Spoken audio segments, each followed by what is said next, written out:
주전 583년 페르시아의 고레스 왕은 포로되었던 유다 백성들을 고향으로 다시 돌려보내고 성전을 건축하라 명하였습니다.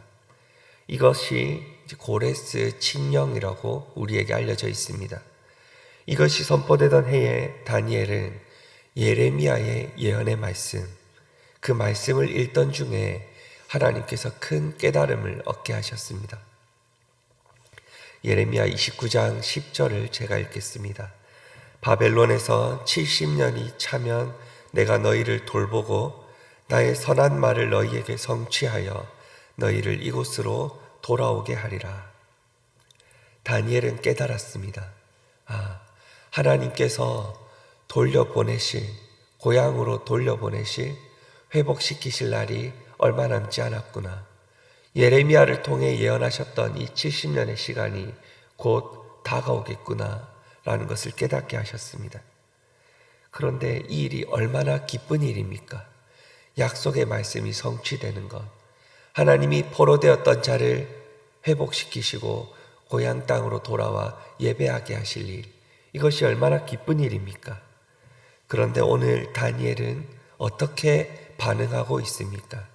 3절 말씀에 보면 금식하며 베옷을 입고 재를 뒤집어 썼습니다. 그리고 하나님께 기도하고 간구하는 것이지요. 다니엘이 이 기쁜 소식 앞에 왜 이런 반응을 했을까?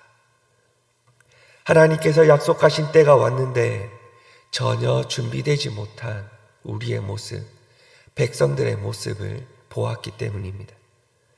70년이라는 시간 뒤에 하나님이 회복하시고 예루살렘으로 돌이키시는 것이 끝이 아니라 이제 이 백성들이 하나님을 예배하고 하나님의 말씀을 순종하며 살아가야 하는데 그렇지 못한 모습에 다니엘은 슬펐고 회개의 눈물을 흘렸고 애통했고 간절히 기도해야 했던 것입니다.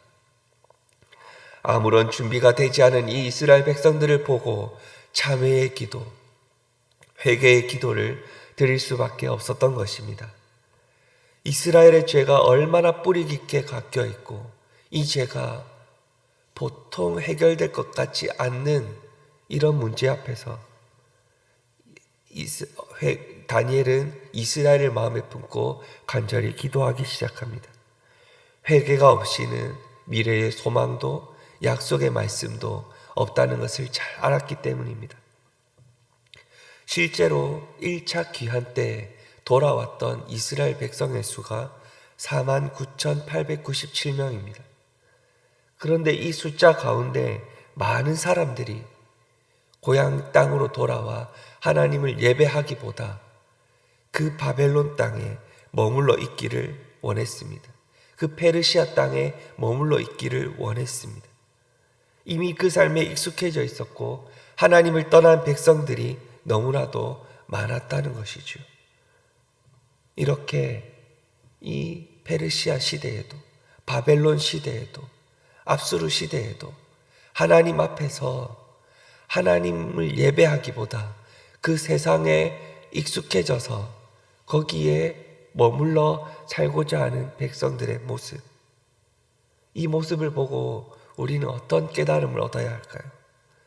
우리도 이 세상을 살아가면서 이 세상 속에서 살아가면서 세상에 안주하고 살아갈 때가 많습니다. 이 세상이 익숙해져서 살아갈 때가 많습니다. 이것이 약속의 말씀을 붙든 하나님의 자녀들의 모습일까요? 그렇지 않습니다. 우리는 이 세상을 살아가지만 이 약속의 말씀을 붙들고 살아가는 하나님의 자녀들입니다. 그러니 약속의 말씀을 붙들 때 세상 속에 살아가는 것이 아니라 그 세상에서 하나님을 예배하는 자로 하나님 앞에 바로 서야 하는 것입니다. 아브라함에게 주신 약속, 열방이 그들을 통해 복을 받게 하시겠다는 약속, 그 약속을 받아들 준비가 되어 있는지 우리는 늘 하나님 말씀 앞에서 기도해야 하는 것입니다. 그래서 다니엘은 통회했고 참회했고 죄를 회개하기 위해 눈물의 기도를 하나님 앞에 드린 것입니다. 본문은 처음부터 끝까지 아무것도 구하지 않고 오로지 죄에 대한 고백과 인정. 하나님, 죄를 용서하여 주시옵소서 회개의 소리로 가득 차 있습니다. 그런데 다시 돌이켜보면 이 시간 회개의 기도의 모든 주어는 우리가 되어야 하는 것입니다. 17절, 그러하온즉 우리 하나님이여 지금 주의 종의 기도와 간구를 들으시고 주를 위하여 주의 얼굴빛을 주의 황폐한 성소에 비추시옵소서. 주님의 빛이, 그 영광의 빛이 기도하는 우리에게 비추어져서 우리 안에 있던 죄를 깨끗하게 용서하여 주시고 거룩한 주님의 백성으로 하나님 앞에서 예배하고 세상에서 예배하는 자로 하나님께 영광 돌리게 하여 주시옵소서. 주님 앞에서 우리를 붙들고 기도해야 하는 것입니다. 회개를 통해 다시 기도의 은혜의 자리로 나아가야 하는 것입니다. 주의 큰 긍휼하심을 늘 간절히 구하고 우리가 살아가야 하는 것입니다. 하나님이 우리를 불쌍히 여기시지 않으며 세상에서 죄를 범하고 세상이 익숙해져서 그곳에 머물러 살아갈 수밖에 없습니다. 그런데 우리가 하나님 앞에 서는 그날은 얼마 남지 않았습니다. 속히 주님께서 오실 것이고 우리는 어느 순간 하나님 앞에서 심판의 자리에 서게 될 것입니다. 그때까지 우리는 이 세상 속에서 살아가면서 하나님께 영광 돌리고 하나님 말씀에 순종하며 하나님을 예배하는 자로 서야 하는 것입니다. 이 시간 기도의 자리에 우리도 회개하는 마음으로 하나님 앞에 서기를 소망합니다. 오로지 예수 그리스도를 바라볼 때, 그 은혜의 자리를 간구할 때 우리는 하나님 앞에 회개의 기도를 드릴 수밖에 없을 겁니다. 하나님이 받으시는 기도는 하나님의 뜻에 근거한 기도입니다. 말씀을 통해 하나님의 뜻을 발견하고 그 뜻을 따라 살지 못했던 우리의 삶을 깨닫게 하실 때 하나님, 나를 불쌍히 여겨 주시옵소서. 하나님을 예배하는 자로 오늘을 살아가게 하여 주시옵소서. 간절한 기도를 통해 기도의 응답을 받고 죄를 용서함 받고 큰 은혜로 하나님의 긍휼하심을 덧입고 다시 오늘을 살아갈 수 있는 갈매기 성도님들 되시기를 주님의 이름으로 축복합니다. 또한 이 시간 나를 불쌍히 여기시는 주님께서 우리 가정을 불쌍히 여기시고 우리 자녀들을 불쌍히 여기시며 이 땅 대한민국을 불쌍히 여기셔서 다시 하나님 앞에 바로 서는 대한민국, 하나님 앞에 바로 예배하기를 가장 두려워하고 경외하는 대한민국이 되어서 하나님이 다시 회복시키시고 귀하게 사용하시는 우리나라 될 수 있도록 이 시간 자신과 가정과 나라를 위해 간절히 기도하며 그 은혜로 덧입고 다시 일어서시는, 예배 자리에 다시 바로 서시는 우리 갈매교회 성도님들 되시기를 주님의 이름으로 축복합니다. 이 시간 말씀을 붙들고 같이 기도하겠습니다. 하나님, 하나님의 공의를 인정합니다.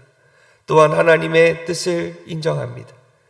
우리를 긍휼히 여기시고 다니엘의 기도를 통해 우리도 우리를 불쌍히 여기시는 주님 앞에 간절히 기도하며 회개의 눈물을 흘릴 수 있는 하나님의 자녀가 되게 하여 주시옵소서.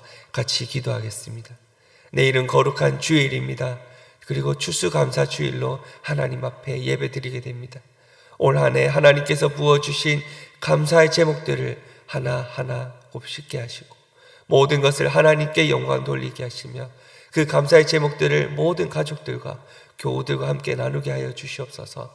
같이 기도하겠습니다. 말씀을 선포하시는 담임 목사님 강건하게 붙들어 주시고 그 말씀을 통해 우리 성도님들 크신 은혜를 함께 나눌 수 있도록 이 시간 주일 예배를 위해서 기도해 주시고 개인적인 기도의 제목을 가지고 기도하신 뒤에 자유롭게 돌아가시겠습니다. 기도하시겠습니다.